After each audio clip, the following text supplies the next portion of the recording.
Selamat siang menjelang sore guys.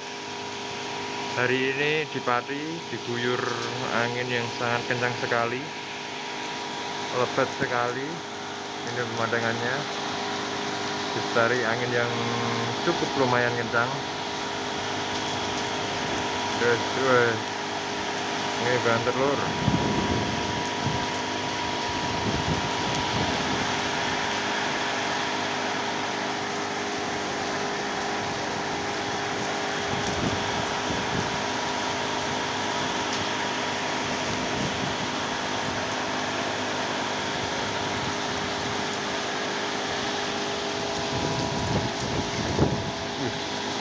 Ini banter guys.